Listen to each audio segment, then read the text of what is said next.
Gusto mo bang manood muna ng movie para antukin ka? Hindi na ako nag-isip pa. Mabilis akong tumango at sinabing okay lang na manood muna ng kahit na anong palabas. Habang naghahanap ng movie channel ay inabot ko ang basong ginamit ni Miguel at lumagok ng natirang alak. Dumaloy ang magkahalong init at pait na hatid nito sa lalamunan ko. Nakatulong ito para kumalma ang mabilis na tibok ng puso ko. How about this one? Tanong ni Miguel habang ang mga mata ay nakatingin sa malaki at malapad na telebisyon. Isang English romance movie ang napili niya. Kahit na wala akong ganang manood ng ganitong palabas ay nagkunwari akong nanonood. Pero hindi ko maitago ang kawalan ng interes sa pinapanood namin dahil boring naman talaga ito. Nanonood ka ba ng wrestling? Hindi nakatiis na tanong ko kay Miguel. Yes. Mabilis na sagot ng katabi ko kaya natuwa ako at bumaling sa kanya. Gusto mo bang yun ang panoorin? Agad akong tumango at ngumiti kay Miguel. Pwede bang yun na lang panoorin natin? Ang boring naman ng movie na iyan. Sure love, mas maganda nga kung manonood tayo ng wrestling. Nakangiting sagot sa akin ng katabi ko. Nagkasundo kaming dalawa ni Miguel. Isang WrestleMania ang napili niya at sabay namin pinanood ang laban ni John Cena at Drew McIntyre. Nag-enjoy akong manood habang katabi si Miguel. Nagpahatid din siya ng late snacks dito sa loob ng silid kaya bukod sa pailan-ilang shot ng alak ay busog din ako. Alam mo, ang unique mo, Michelle. Narinig ko sabi ni Miguel. Gumalaw pa ang kanyang ulo at nakangiting bumaling sa akin. Umangat ang gilid ng kilay ko at mabilis na sumulyap sa kanya. Bakit naman? Curious na tanong ko. Muling sumilay ang ngiti sa labi ni Miguel. Umangat pa ang kamay niya at bigla akong hinawakan sa kanang pisngi. Ikaw lang ang babaeng nakita kong pinili ang manood ng wrestling at hindi ang mag-shopping sa mga high-end malls araw-araw.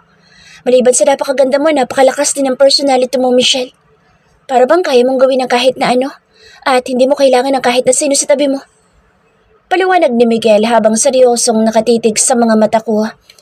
Yan bang tingin mo sa akin? Wala sa sariling tanong ko sa kanya. Yes, mabilis na sagot ni Miguel. I wonder what happened to you before. Para maging ganyan katigas ka, Michelle. Ang hirap tibagin ang depensa mo. Kahit ilang ulit ko nang sinubukan na mapalapit sa'yo.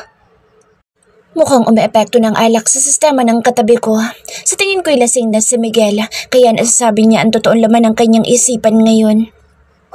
Mag-isa na lang ako, kaya kailangan kong protektahan ang sarili ko, Miguel. Walang ibang gagawa niyan para sa akin kundi ako lang. Dahil maraming mapagsamantalang tao kahit saan. Mabigat sa dibdib na sagot ko. Willing akong protektahan ka, Michelle. Basta tanggapin mo lang ako. Husky ang tinig na sagot ni Miguel. Hinaplos pa niyang pisngi ko habang hindi inaalis ang pagkakatitig sa mga mata ko.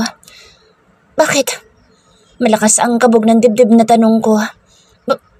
Bakit gagawin mo yan, Miguel? Wala ka namang obligasyon sa akin.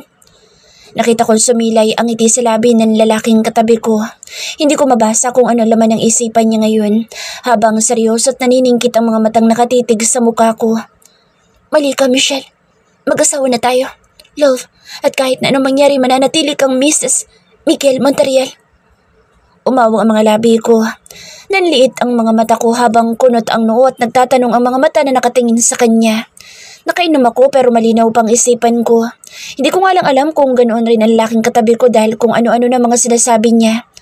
Nagiwas ako ng tingin pero binitawan ni Miguel ang pagkakahawak sa pisngi ko. Matulog ka na, Miguel, lasing ka na. Naisip ko sabihin dahil ayoko magpadala sa panunukso niya. Mabilis na umiling ang katabi ko pero hindi sinagot ang sinabi ko. Pwede bang kahit ngayon lang? Can you stay with me, Michelle? Mahina at halos pabulong na pakiusap ni Miguel sa akin. Nawalang atensyon ko sa palabas na pinapanood ko.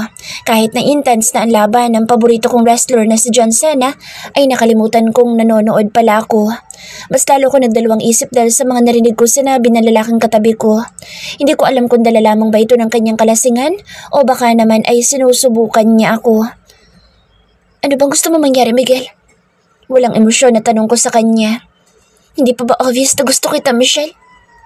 Tila walang paligoy-ligoy na sagot niya sa akin. Alam mo, mahalaga ka na sa akin. Please give us a chance. Love. Napakurap ako. Bubukas sara ang mga labi ko. Bagay na sinamantala ni Miguel. Bigla niyang tinawid ang gahiblang pagitan ng aming mga labi. Walang pakundangan na siniil niya ako ng mapangahas na halik. Habang sapo ng isang kamay ang bato ko. Biglang nanigas ang buong katawan ko at hindi agad nakakilos. Ilang ulit akong napakurap at hindi nagawang makapagsalita dahil paulit-ulit na pinanggigilan ni Miguel ang mga labi ko. Hindi na kita kayang pakawalan, Michelle. Paus na bulong ni Miguel habang gaya ko'y naghahabol ng hininga. Nang saglit na tinigilan at pinakawalan niya ang mga labi ko para sumagap ng hangin. Hindi pa ako nakakasagot ng muli niya kung saniil ng halik. This time mas mapangahas na, mas agresibo at mapaghanap. Ramdam ko ang bawat paghagod ng labi niya sa labi ko. Namalayan ko na lang na kusa na pala akong gumaganti sa bawat halik at haplos ng mainit na palad ni Miguel sa katawan ko at hinayaan siyang halikan ako. Nang dahil sa kanya biglang humina at nawala ang malakas at matatag na depensang binuo ko sa loob ng ilang taon na lumipas para protektahan ang sarili ko sa mga lalaking nagtangkang lumapit sa akin at gustong maging bahagi ng buhay ko. Biglang nanlabo ang matinong bahagi ng isipan ko. Nang dahil lamang sa isang pangahas na halik ay nagbago ang lahat. Nasira ang pangako ko sa sarili ko na kahit na anong mangyari ay hindi na ako magiging mahina kapag dumating ang araw na kasama ko na ang lalaking naging dahilan kaya nasira ang buhay ko. Natauhan lamang ako nang marinig ko mahinang ungol mula kay Miguel. Gusto ko siyang itulak palayo sa akin pero hindi ko nagawa dahil walang lakas sa mga kamay at braso ko. Mahigpit na yakap niya ako habang nakasandal ang likod at ulo ko sa sofa. Agresibo siya at tila ba wala nang bukas kung paano gigil na idiniin ni Miguel ang sarili sa akin habang nakapikit na hinahalikan ako. Nahihirapan din akong makontrol ang isip at katawan ko.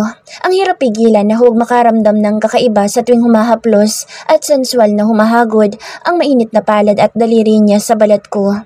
Kontra ang matinong bahagi ng isipan ko sa mga nangyayari pero ayaw makisama ng katawan ko. Kusang gumagalaw ang mga braso ko at pumulupot sa leeg ni Miguel. Mukhang ito lamang ang signal na hinihintay niya. Mabilis na hinawakan ni Miguel ang laylayan ng damit na suot ko at pagkatapos ay hinatak niya itong paitaas para mahubad sa katawan ko. Hindi ko may paliwanag ang emosyon na nakikita ko sa mga mata niya habang malamlam na nakatitig sa mukha ko. Hindi ako nagprotesta at hinayaan siyang sensual na hinahaplos ng hinlalaki niyang daliri, ang basa at namamagampang ibabang labi ko. Iglap lang muli na naman niya ako siniil ng halik sa labi. Alam kong gumanti ako at kusang ibinuka mga labi ko para bigyan siya ng mas malayang access na gawin ang kanyang gusto sa mga oras na ito. Alam ko na kapag hinayaan ko siyang ipagpatuloy ito ay mauulit na naman ang malaking pagkakamali na nagawa ko noon pero bakit ayaw makisama ng katawan ko? Nagustuhan ko ang masarap na pakiramdam dulot ng bawat paghagod ng mainit na palad niya sa balat ko. Ngayon ko napagtanto na matagal rin palang hinahanap-hanap ito ng katawan ko. Kaya ngayon ay nahihirapan akong pigilan ang sarili na huwag magpadala sa tukso. Kaya sa pangalawang pagkakataon ay nagawang angkinin ni Miguel ang katawan ko. Siguro dala na rin ng ala kaya mas agresibo siya ngayon at mukhang tinalo na ng matinding pagnanasang nararamdaman sa mga oras na ito. Muling naulit ang nangyari noon sa amin dalawa ni Miguel sa Mindoro. Pero minsan pala kahit natuto na ang tao dahil nasaktan ng husto ay nagiging tanga kapag natalo sa tukso. Ilang linggo ko nagtimpi, Michelle. How I wish na naalala ko kung paano kita inangkin noon sa hotel. Sensual na bulong ni Miguel sa akin. Napalunok ako dahil sigurado ako na wala siyang maaalala sa kung ano talagang namagitan sa amin dalawa sa loob ng hotel room ko.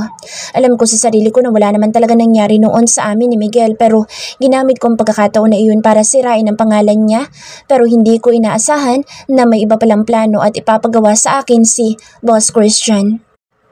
Lasing ka na naman ngayon, Miguel. Sigurado makakalimutan mo ulit ang lahat bukas. Nakaramdam ako ng kudlit na sakit sa dibdib ko habang sinasabi ang laman ng isipan ko kay Miguel. Ganoon naman kasi palaga nangyayari kapag nagigising siya kinaumagahan. For some reason wala siyang naalala, kaya hindi na ako maasa na maaalala pa niya kung anong ginagawa naming dalawa ngayon sa ibabaw ng kama dito mismo sa loob ng kanyang silid. Natigil ang pag-iisip ko dahil bigla ko niyakap ng mahigpit ni Miguel. Sumubsob ang mukha niya sa leeg ko at hinalikan ng balat ko. No, I promise. It won't happen again. Pangako ko yan sa'yo, love. Malinaw sa isipan ko kung ano nangyayari sa atin ngayon at kung gaano kasarap. Umikot ang mga mata ko. Hindi ko alam kung dahil ba sa narinig kong pambobola ni Miguel sa akin ngayon o baka epekto ng nararamdaman kong kiliti at kakaibang masarap na sensasyon. Kahit intense ang masarap na tagpong pinagsasaluhan namin dalawa ngayon ay ramdam kong nag-iingat ng husto si Miguel na huwag akong masaktan. Nagawa niya akong angkinin kahit hindi pa tuluyang naghihilom ang sugat sa katawan ko. Ibang na yata ako at masyadong nadala sa tukso dahil kahit minsan ay hindi ko naramdaman na sumakit ang nasugatang tagiliran ko. Alam kong safe ako ngayon at hindi mabubuntis kaya malakas ang loob ko na makipag-sex kay Miguel. Iniisip ko na lang na bahagi pa rin ito ng trabaho ko kahit alam ko na niloloko ko na ang sarili ko. Katatapos lamang ng buwan ng dalaw ko 2 days ago kaya kahit paano ay alam kong ligtas ako ngayon kahit ilabas niya sa loob ko. Malakas ang stamina ko dahil alaga ang katawan ko sa exercise araw-araw sa loob ng 3 taon na lumipas. Nagawa ko manatili ng mahigit 50 minutong gumiling sa ibabaw ni Miguel habang sinusunod at pinagbibigyan ang bawat sinasabi niya. Sa pagpikit ng mga mata ko, ay niramdaman ko kung paanong marahang sinuklay ng mga daliri ni Miguel ang magulo at mahabang buhok ko at pagkatapos ay lumapat ang kanyang labi sa ulo ko at hinalikan ako. Nagising ako na nararamdaman kong nangangalay ang aking mga hita. Nakadantay pala ang binti ni Miguel sa ibabang bahagi ng katawan ko kaya hindi ako makakilos nang subukan kong bumangon. Pumikit muna ako at nagbilang ng ilang minuto bago muling sinubukang alisin ang braso niyang nakapulupot sa bewang ko.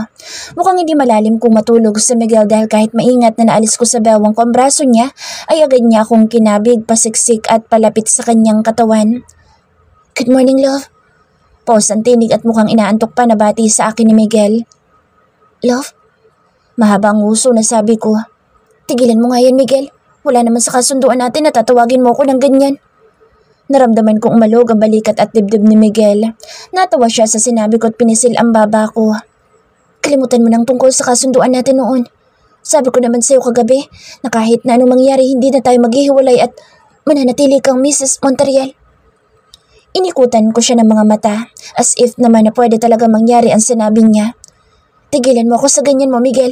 Alam naman nating dalawa kung bakit tayo biglang nagpakasal." Mabilis ang tahip ng dibdib na sagot ko. Naramdaman kong hinalikan muna niya ang buhok ko bago sinagot ang sinabi ko. "Hindi ko nakalimutan kung ano nangyari sa ating dalawa kagabi. In fact, gusto ko ngang ulitin para pareho nating hindi makalimutan."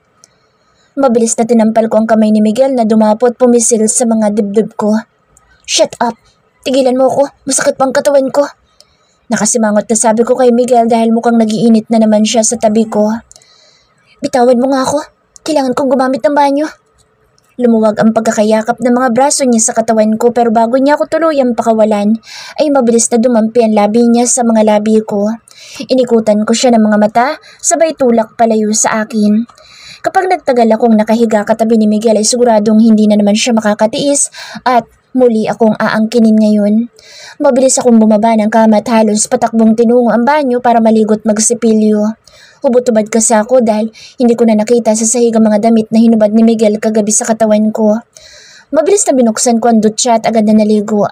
Kahit malamig ang buong silid kagabi dahil malakas ang temperature ng hangin mula sa nakabukas na air condition, ay pinagpawisan ako ng husto habang nagtatali kaming dalawa ni Miguel. Gumaan ang pakiramdam ko habang malayang dumadaloy ang maligamgam na tubig mula sa ulo ko, pababa sa buong katawan ko. Umaga na pero pakiramdam ko'y pagod pa rin ako. Kahit nakatulog naman ako ng ilang oras at kahit paano ay makapagpapahinga na. Grabe rin kasi ang stamina ni Miguel. Saglit pa lang akong naiidlip kagabi ay nangangalabit na naman siya. Kaya ang resulta ay napagod at napuyat ako ng husto nang dahil sa kanya kasi ayaw niya akong tigilan. Nahigit ko ang hininga ko nang naramdaman kong mula sa likuran ko'y pumulupot sa bewang ko ang mga braso na lalaking laman ng isipan ko ngayon. "Bakit hindi mo ko hinintay?" May lambing sa tinig na tanong ni Miguel sa akin. Napakurap ako nang lumapat ang mainit na labi niya sa balikat ko at papatak-patak na naglandas ang labi niya sa basang leeg ko. "Miguel, masakit ang buong katawan ko nang dahil sa'yo." Kuyom ang kamao na sabi ko. Pinipigilan ko kasi ang sarili ko na huwag madala sa panunukso niya. Baka wala na kaming ibang magawa maghapon kapag pagbibigyan ko na naman siya. "Late na tayo sa honeymoon natin, love. Kaya kailangan natin bumawi para makabuo na tayo ng mga babies natin." Sensual na sagot ni Miguel habang ang mga kamay ay lumalandas sa katawan ko. Napalunok ako at napakurap na lamang. Nagsimula na maglumikot ang mga kamay niya sa katawan ko kaya hindi ako makagalaw. Isang malalim na buntong hininga ang pinakawalan ko. Kailangan ko ito dahil pakiramdam ko'y parang sasabog ang dibdib ko, dulot ng mabilis na tibok ng puso ko. Laging ganito ang reaksyon ng katawan ko sa tuwing kasama ko si Miguel o kaya naman ay nasa paligid ko siya. Kahit minsan ay hindi ko naramdaman ng ganito sa kahit na sinong lalaking nakilala at nakasama ko. Kaya pagdating sa kanya ay nahihirapan akong kontrolin ang sarili ko. Hindi ako makapag-isip ng maayos. Naramdaman ko na lang na lumapat ang hubad na katawan ko sa malamig na dingding. Idinidiin ni Miguel ang sarili sa akin habang sensual na gumagapang ang mainit na labi sa leeg ko. Matapos ang isa na namang mainit na tagpo sa pagitan namin dalawa ay nanghihina na nakasandal sa balikat niyang ulo ko habang mabilis namang nagtataas baba ang dibdib ko at naghahabol ng hininga. Malayang naririnig ko rin ang malakas na tibok ng puso ni Miguel. Hindi ko may paliwanag ang emosyon na nararamdaman ko sa mga oras na ito. Napapikit na lamang ako nang naramdaman kong mas lalong humigpit ang pagkakayakap niya sa katawan ko at muling bumaon ang kanyang mukha sa balikat ko. Huwag ka nang umulit mamaya, Miguel. Humihingal na sabi ko sa lalaking yakap ako ng mahigpit pero tinawanan lang ako. What if ayoko? Pilyo at sensual na tanong ni Miguel sa akin. Nahampas ko tuloy siya sa braso dahil biglang gumalaw ang kanyang balakang at idiniin ang sarili sa akin dahilan para manlaki ang mga mata ko. Maligo na tayo. Pag-iiba ko sa usapan para makalayo sa kanya. Nanlalandi na naman siya. Kailangan kong pumunta sa doktor pagkatapos nito para masiguro na kahit may namamagitan sa amin dalawa ay hindi na niya ako mabubuntis. Pagod ka na ba? Narinig ko mahinang tanong ni Miguel. Hindi ba obvious? Halos hindi na ako makatayo. Mataray na sagot ko. Sige, maligo na tayo para makapagpahinga ka after breakfast natin. Malambing na sabi ni Miguel sa akin. Kahit nanginginig ang mga tuhod at binti ko'y nagawa kong tumayo't maligo. Ilang ulit na sinamaan ko ng tingin si Miguel dahil nahuli ko siyang nakangiti habang ang mga mata ay nakatutok sa hubad na katawan ko. Ano na namang iniisip mo? Hindi nakatis na tanong ko sa kanya habang nagbibihis ako kasama siya. Napakaganda at sexy ng asawa ko. Love. Nakangiting sagot ni Miguel. Inarapan ko si Miguel. Kanina pa niya ako pinagmamasdan. May pagkakataon na nakikita ko siyang nangungunot ang noo at pagkatapos ay ngingiti sa akin kapag nakita niya akong nakatingin rin sa kanya. Sir, dumating po si Sir Leo. Narinig ko sabi ng lumapit sa amin na isa sa mga kasambahay ni Miguel habang kumakain kami dito sa dining table. Sige, sabihin mong hintayin niya ako sa library. Utos ni Miguel sa kausap. Mukhang importante ang pag-uusapan nilang magkapatid dahil pwede naman sila mag-usap sa sala o kaya sa ibang bahagi ng bahay pero bakit sa library pa? Bumangon ang interes ko kaya gusto kong marinig kung anong pag-uusapan nilang dalawa. Baka may makuha kong importanteng impormasyon tungkol kay Miguel, lalo na sa pagiging secret agent niya. Wala kasi ako nakikitang kakaiba sa kilos niya kapag magkasama kaming dalawa.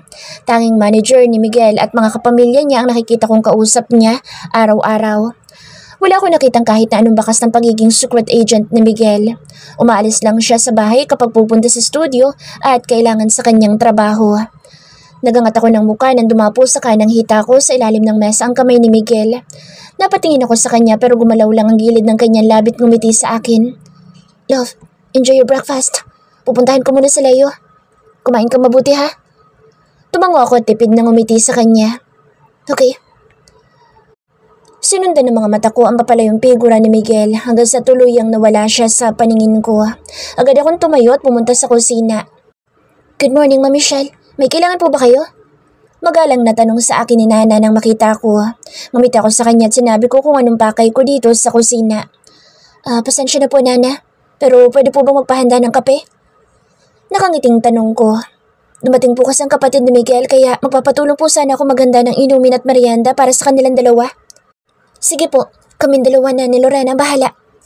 Agad na sagot ni Nana. Maraming salamat po. Ako na lamang po maghahatid sa library. Mabilis na sabi ko dahil gagamitin ko itong pagkakataon para makalapit ako kay Miguel pati na rin sa kanyang kapatid. Mukhang hindi naman naginala ang mayordoma ni Miguel dahil umiti siya sa harap ko at tila natutuwa pa sa narinig na sinabi ko. Okay, dadalhin ko na lang po mamaya sa mesa kapag tapos na kami. Nakangiting sabi ni Nana sa akin. Dahil nagawa ko na kung anong pakay ko dito sa kusina ay agad na nagpaalam ako sa kanila para bumalik sa mesa at tapusin ang almusal ko. Mabilis na inubos kong pagkain nasa plato ko, maging fresh juice na nasa baso. Ilang minuto lang ang lumipas ay lumapit na sa akin si Lorena. May dala siyang 2 tasa ng kape at may dalang slice din na cake. Salamat. Tipid at maikling sabi ko nang ilapag ni Lorena ang tray sa mesa. Sure ka na po ba, ma'am? Na kayo na po magdadala? Tanong ng kasambahay ni Miguel. Tipid na ngumiti ako sa kanya at agad na tumango. Yes, ako na bahala. Mukhang nakita ni Lorena na seryoso ako kaya hindi na siya nagtanong pa. Nang makalayo na siya sa akin ay agad akong tumayo at casual na kumilos at binuhat ang tray.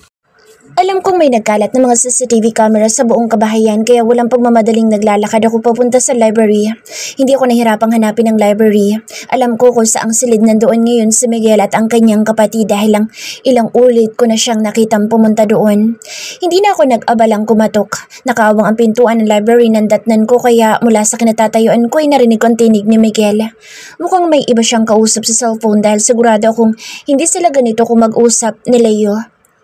May 1 linggo kapag natitira para mahanap kung saan dyan sa Russia nagpunta at nagtatago ang demonyo na lalaking bumaril sa asawa ko.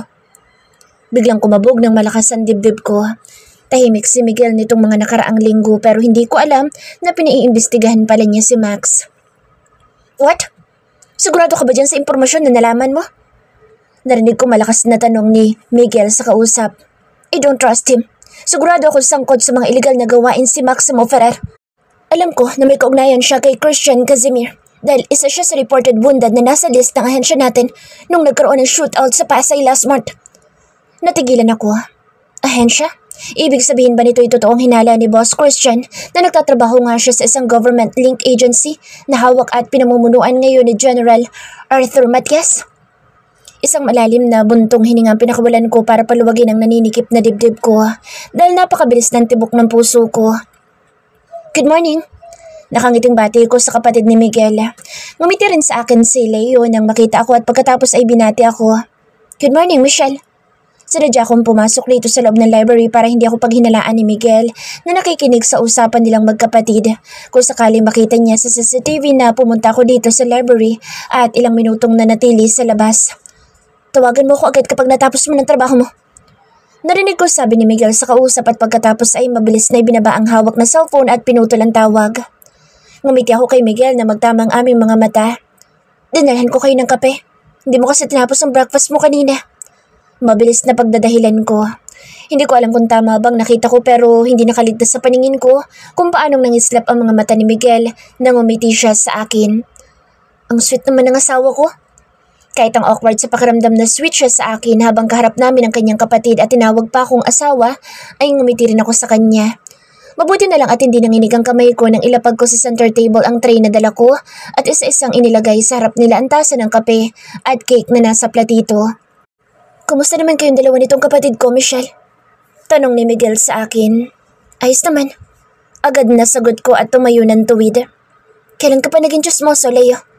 Nakangising tanong ni Miguel sa kapatid. Kilala kasi kitang siraulo. Mamaya kung ano-anong kalokohan gagawin mo tapos malalaman na lang namin na nilayasan ka na pala nitong asawa mo.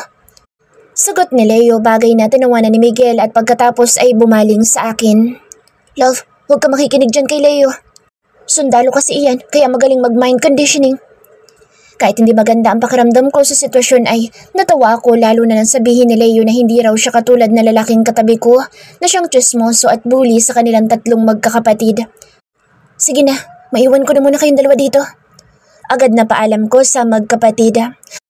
Habang kasama nila ako dito sa silid ay alam kong hindi sila mag-uusap tungkol sa importanteng bagay na gusto nilang pag-usapan. Minabuti kong magpaalam pero palihim at maingat na iniwanan ko sa ilalim ng tray ang isa sa mga singsing na suot ko para marinig ko kung anong pag-uusapan nilang dalawa. Agad akong lumabas sa library at pumasok sa loob ng silid namin ni Miguel. Maayos na ang kama at malinis na rin ang silid. Hindi na ito katulad kanina na magulo ang kobre kama at nagkalat ang mga unan sa sahig. Mabilis na inabot ko ang cellphone ko at kinuhang wireless earpiece at inilagay sa tenga para mapakinggan ko kung anong pinag-uusapan ni Miguel at ng kanyang kapatid na si Leo. Hanggang saan na nakarating ang investigasyon mo? Narinig kong tanong ni Leo.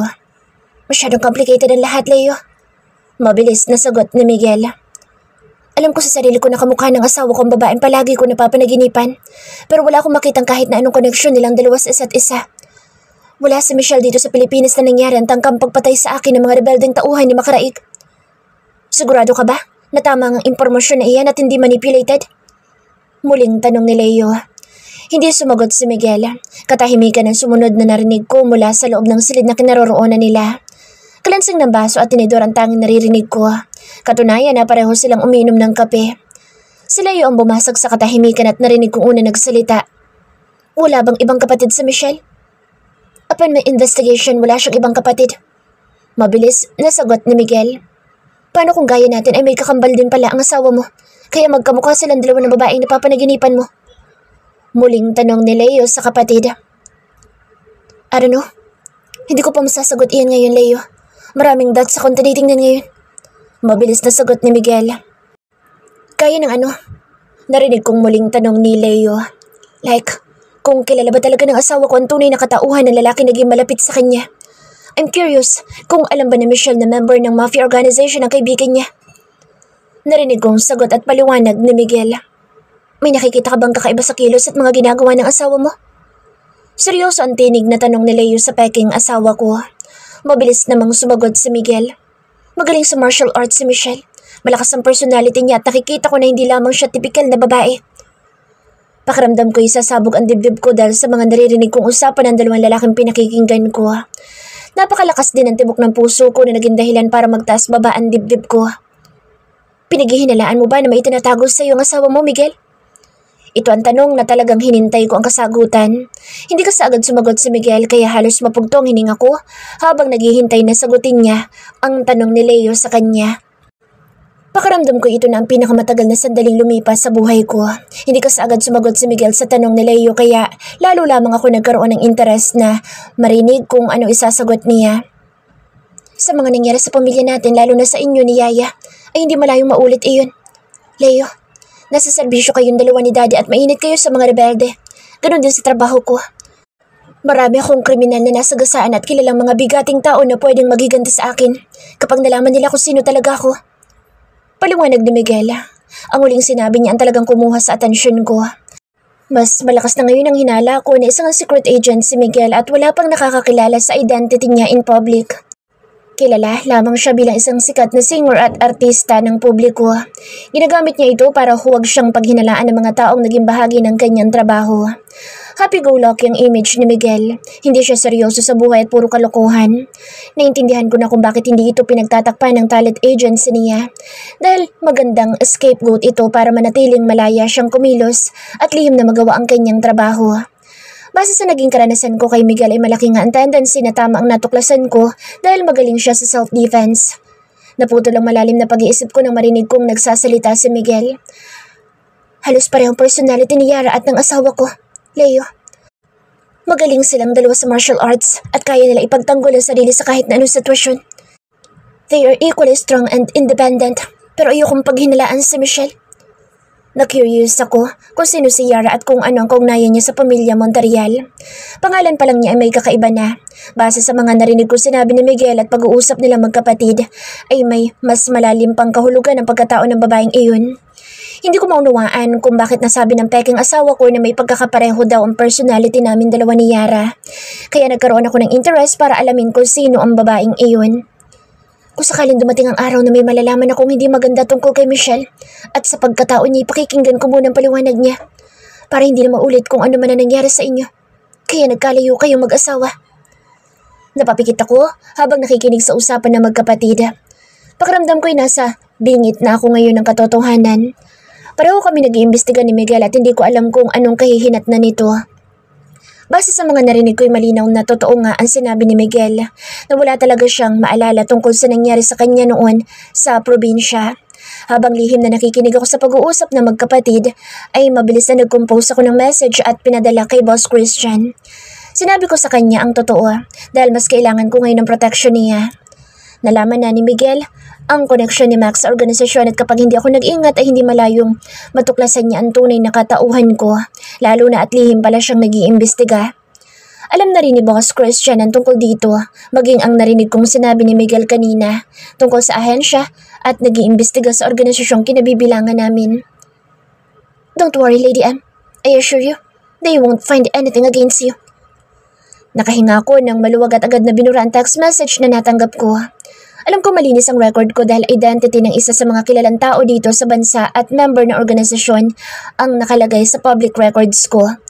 Ginamit kong identity ng anak nila na dinukot ng sindikato at natagpo ang patay. Pero dahil sa connection nila sa Mafia Underground Society, ay hindi lumabas sa publiko ang nangyari. Nagamit ko ito bilang assassin kaya hindi naging questionable ang pagkatao ko. Isang oras na nasa loob ng library si Miguel kasama si Leo. Narinig ko nagpaalam na ang kapatid ng asawa ko na aalis na kaya pinalipas kong ilang minuto bago lumabas ng silid. Nakita ko na sa ground floor na ang magkapatid. Hinatid ni Miguel sa garahe sa Leo kaya sinamantala ko ito at muling bumalik at pumasok sa loob ng library para makuha ang singsing ko. Malakas ang kabog ng dibdib na binuksan ko ang pintuan. Tangi ang mga hinatid kong tasa at platito ang natitira sa ibabaw ng center table pero naging maingat ako sa bawat kilos ko. Sigurado akong may 2 CCTV sa loob ng silid na ito. Dahil bago pumasok kanina ay lumabas sa mga ito nang mag-scan ako ng device sa paligid ko. Kung titingnan ay normal lang ang kilos ko. Kinuha ko ang tray pati na rin ang singsing na iniwan ko sa ilalim nito at pagkatapos ay mabilis na inilagay sa ibabaw ang tasa ng kape, magi ang platito at tenedor. Pagkatapos makuha ang kailangan ko ay agad akong lumabas ng library, dala ang tray at hinatid sa kusina ang mga dala ko.